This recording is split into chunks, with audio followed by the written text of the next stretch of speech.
Of any Sith Lord in history to stretch the rules and parameters of the rule of two, it would be Darth Tyrannus. Welcome Acolytes to the archives, and today we will be exploring the Acolytes of Dooku. The word Acolyte has never been more in vogue than it is now. With the release of the Acolyte trailer, we are looking forward to an eventual summer full of dark side explorations. But as we dive into those dark discoveries, we first have to define what an Acolyte is. When referencing the dark side in the Sith, an Acolyte has two meanings over the course of history. The first being the Sith Acolyte, which was once a rank in the Sith Order that was basically the counterpart of a Jedi Knight, though that has since become obsolete with the installment of the Rule of Two. The more common version of an Acolyte is essentially a Dark Jedi who is trained under a Sith Lord, but has not become a Sith Lord themselves, instead settling for being a servant of their master. And by this, more than any other Sith Lord in history, Dooku has apparently had more non-Sith apprentices over the course of Legends and canon than nearly anyone else we can pin down. We are all well aware of Savage Opress and Ventress, and then of course the brief training of the Jedi Master Quinland Voss in both Legends and canon. However, what you may not know is that Dooku has worked with almost 19 total Dark Acolytes in his entire career, and in today's Holocron, we are going to go over each of them and briefly detail each of these Acolytes and what they did during the Clone War. So without further ado, let us explain the 19 Acolytes of Darth Tyrannus. We will not be counting General Grievous as one of the Dark Acolytes, since he could not touch the Force of course, and was treated more like an enforcer,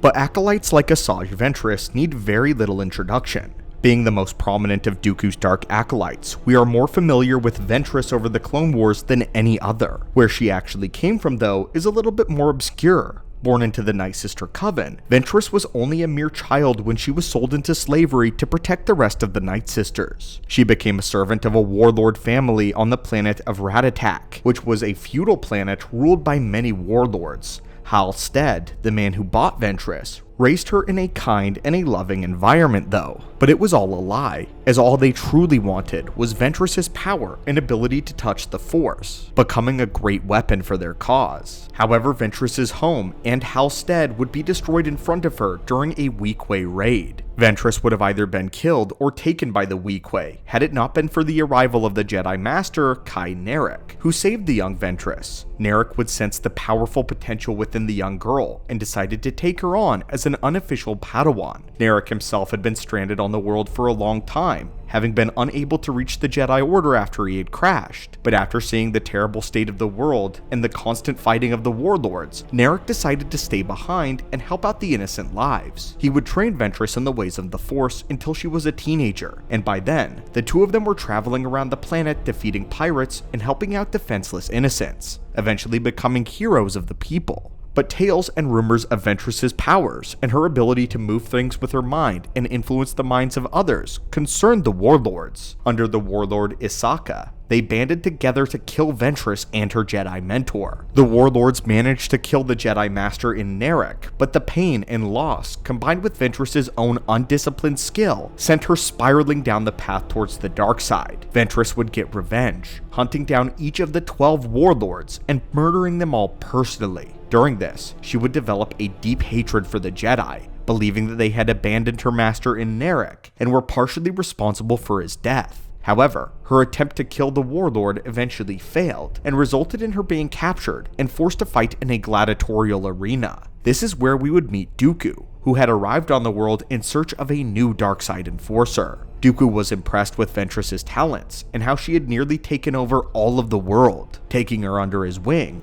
Dooku would free her from slavery and finally would allow her to butcher the warlord, with this deed officially making Ventress Dooku's apprentice. We've covered before how strong Ventress actually was, which eventually made her a threat even to Darth Sidious, who would order Dooku to eliminate her. However, she is still considered one of the most powerful of Dooku's Dark Acolytes. However, not the most powerful. Savage's time as Dooku's acolyte was short but impactful. After having to betray Ventress under Sidious's orders, Dooku required a new apprentice. Having had success with Ventress from the Night Sisters, Dooku went back to Mother Talzin of Dathomir. Seeing this as a golden opportunity for Ventress's revenge, she and Talzin devised a plan to plant one of their own as a spy. After holding tryouts in the nearby village of the Night Brothers, it was Savage Opress who was chosen. Talzin would take Savage into the Coven, where he would then undergo a magical ritual in order to mutate him into a powerful beast. He was then gifted to Dooku, who would train Savage in the dark side and use him on only a handful of missions specifically to kill Jedi. But his training wouldn't last very long, as the Night Sisters had planned to betray Dooku. Savage's time as Dooku's Dark Acolyte would come to an end when he and Ventress failed to overcome Dooku. Savage, driven mad into a frenzy after being repeatedly struck by Dooku's Force Lightning, stopped the fight by choking both Ventress and Dooku with the Force. This is one of the most impressive feats by any Dark Acolyte, and Savage Opress proved that he was a force to be reckoned with. But next we have the Jedi Master Quinlan Voss, one of several Jedi that would join Dooku. Quinlan's story is very similar to that of Legends. Quinlan Voss was given the very dangerous mission of joining Dooku in an attempt to learn all he could and then eventually assassinate him by order directly from the Jedi High Council. In order to get close to Dooku and learn some of his weaknesses, he was instructed to get close with Ventress. Over the course of the entire Dark Disciple novel, Quinlan Voss would make more and more compromises to the dark side as he trained with Ventress. Their combined attempt to kill Dooku went awry though, and ended with Quinlan being captured and relentlessly tortured by the Sith Lord, until he eventually was forced to embrace the dark side. Quinlan Voss served as Dooku's general for a time in the Separatist army, before the Jedi Order managed to reclaim Quinlan with the help of Ventress. Ventress, who had developed a deep love for the Jedi Master. The entire time though, Quinlan had actually been faking Dooku's apprenticeship, and was still committed to the plan, although it was revealed that he had in fact fully turned to the dark side without even recognizing that he had. In Legends, Quinlan was eventually forced to reveal his true plan when Dooku ordered the assassination of Quinlan's aunt on the planet of Kifu. While Quinlan was protecting her, Dooku cunningly revealed that he knew of Quinlan's treachery all along, and explained to Quinlan that his aunt was responsible for the death of his parents. In a moment of blind rage, Quinlan Voss wholly gave into the dark side and murdered his aunt. After this, he was genuinely brought into Dooku's fold and became his pure apprentice. I would go as far to say that Quinlan Voss would be Ventress's equal in terms of power and potential. His feats and power that he exhibits are too much to go over in this video though, but if you'd like a full breakdown of Quinlan Voss, be sure to let us know. The next two are the Cardarian Say and Tol Skor. Both were Jedi during the Clone Wars, with Tol Skor being a Jedi general. Cardarian Say, however, was reported missing shortly after the Clone Wars began with the Battle of Geonosis. She had ignored her summons to the Jedi Temple, and instead was seduced to the dark side by Dooku. Tol Skor, on the other hand, had been shot down on Korriban during the Clone War, and would have died there had Dooku not rescued the young Jedi. Skor was so thankful to Dooku for saving his life, that he left everything behind, including the Jedi, in loyal service to the Count. Dooku seduced him to the dark side as well, and both Skor and Say would serve as Tyrannus' bodyguards for a time. The two Dark Jedi were constantly in a rivalry with one another, vying for the Count's favor, but they would both be met with their true opposition in Quinlan Voss. Quinlan proved his superiority over the two Dark Acolytes by easily defeating both of them in combat. Later on Kifu, Cardarian Say would die to Quinlan Voss,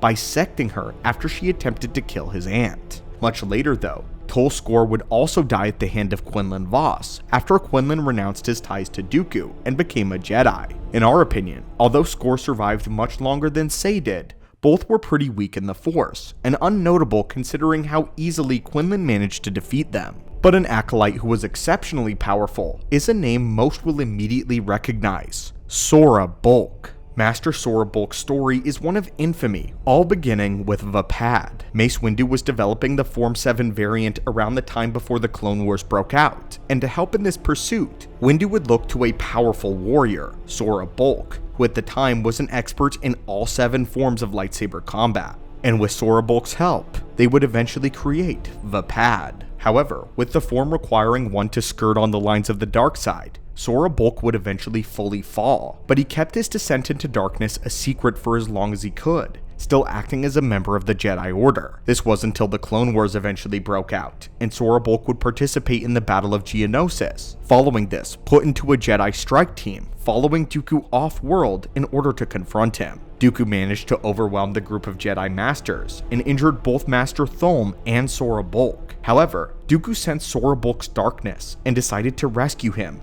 nursing him back to health. Once he was healed, Dooku convinced Sora to join him in the Separatist war effort, and Bulk would eventually serve as Dooku's right-hand man for most of the war, leading a Shadow Collective army and infiltrating the Jedi Order in an attempt to cause a schism under Dooku's orders. He was almost successful too, even assassinating one of the other Jedi and framing Mace Windu. Eventually though, Windu exposed Sora Bulk's treachery and cleared his name. However, Sora would continue to serve Dooku throughout the war and managed to kill Jedi Council member Oppo Rancisis before he finally died in a climactic duel with Quinland Voss. It goes without saying that Sora Bulk may just be the most powerful of the Dark Acolytes, maybe even beating Ventress, though that is a subject for debate. But now in the video, we have reached the more obscure of Dooku's Dark Acolytes, beginning with one Artel Dark, who was in charge of the Separatist forces on the world of Dagu. There, he enslaved many of the native inhabitants and was thwarted when he was eventually confronted by Jedi Master Shaak Ti during the battle. Unfortunately, we don't know much about the Dark Jedi Artel, due to the fact that much of this lore comes from a now cancelled novel known as Escape from Dagu. However, these events are still considered a part of Legends continuity. The next Dark Acolyte, though, went by the name of Severance Tan, a Force-sensitive Chiss woman who served Dooku prior to the outbreak of the Clone War. Tan was trained in the ways of the dark side and used a yellow-bladed lightsaber. However, she didn't fight in many personal confrontations. Much like Thrawn, Tan was a general who led the CIS Navy to many victories. She was fiercely intelligent and was considered superior in skill to many Republic admirals. She would steal critical technology and conquer entire worlds. Gaining a weapon known as a Decimator, she used these new powers and captured one of the most heavily fortified planets in the Republic and destroyed its geothermal generators, leaving many of the core worlds without power and completely dark as a result. The Dark Jedi would eventually meet her end when she faced down a duel against Master Ichu Shen Jon, whose Padawan she had previously murdered. As far as power in the Force goes though, it seems that she was pretty basic and not very powerful in single combat. Her talents lied in her strategic thinking, which was how she stayed ahead most of the time in a battle. We're now entering though, the area where most of these Dark Acolytes were lesser known and a bit unremarkable. First up, we have two male Zabraks named Roar Kern, who led Confederate forces during the first battle in Wave and Kashyyyk. They would eventually team up with the Trandoshan warlords to help the war effort, and manage to capture Jedi Master Mavra Zane as well as a group of her Padawans. It was here where they were about to execute the Padawan group, where they were freed by one Grandmaster Yoda. During the battle, both Roar and Kern would be slain in combat by Master Zane as well as the Padawans. Despite wielding saber staffs and being reminiscent of Darth Maul, the two Dark Jedi were ultimately very weak. Up next though, we have a Dark Jedi by the name of Sato, a Dathomirian witch who was recruited to Dooku's cause. This witch dispatched to Tatooine along with Aurra Sing in order to deal with a Republic spy, a spy who had uncovered plans for the Separatists to create a Cortosis battle droid. Anakin would show up on Tatooine to investigate the disappearance and be briefly captured by the Dark Jedi Sato. Though he managed to quickly break out and duel her to the death in the pit of the Great Sarlacc, she wielded two red lightsabers, but died extremely easily to the skill of Anakin. She had only really managed to capture Anakin earlier because she caught him while he was distracted. Not to mention, he was still a Padawan. The next two Dark Jedi are a team of brothers by the name of Carrick and Vinnick, Darkside Acolytes whose job it was to protect the factory of Cortosis battle droids. These Dark Jedi were very low in ranking and by far the weakest of Dooku's Acolytes, and unfortunately for them, they met their end when having to face Anakin Skywalker, who was there to destroy the factory. With the common theme being, none of these Acolytes came even close to the skill of the Chosen One as a Padawan. The next Dark Acolyte went by the name of Trenix, and is the final one that we know by name. He would eventually fight Anakin around the same time period. However, he proved to be much more capable than his allies, and Trenix helped Dooku command the Separatist forces on Coruscant. During the Battle of Coruscant, Trenix fled from Anakin to the underlevels of the city, where the Sith Acolyte attempted to take Dexter Jetster hostage. Anakin, however, would free Dexter and enter a duel with Trenix. Remarkably, Trenix put up a valiant fight against Anakin, even breaking through his Form 5 style. Trenix was a notable practitioner of Form 2 Makashi, the same as Dooku. However, Anakin would still of course win this duel, causing the Dark Jedi to run on a speeder. Trenix would later manage to break into the Jedi Temple with Dooku, but was again confronted by Anakin.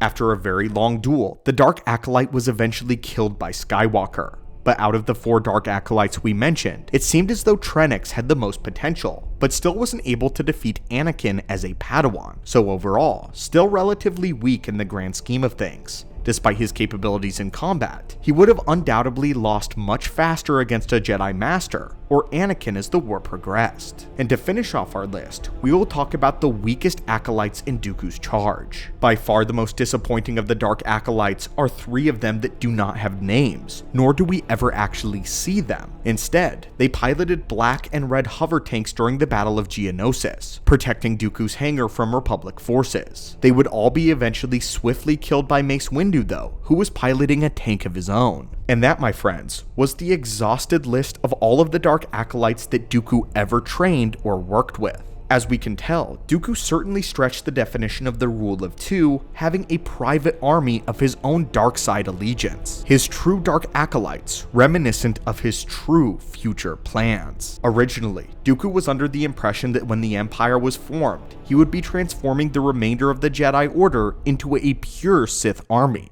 and that Dooku would single-handedly abolish the Rule of Two. Dooku would train all of these Sith warriors, and in his mind, Anakin would lead them as their general. This is what was promised to him by Sidious, so it makes sense that Dooku would actually begin working on a small collection of his own Dark Acolytes to use after the war. But unfortunately for Dooku, each of them would be picked off one by one over the course of the war, most of them dying quickly at the hand of Anakin Skywalker, his greatest rival. But anyway, my friends, what do you think of Dooku's Dark Acolytes, and his plan to break down the Sith Rule of Two, and a dream of creating the Sith Order that is similar to the Jedi? Let us know if we missed any of the Dark Acolytes, and out of all of them, who do you believe is the most powerful? Is it Quinlan, Sora Bulk, Ventress, Savage, or someone else? As always, my friends, thank you so much for visiting the channel and the archives today, and may the Force be with you.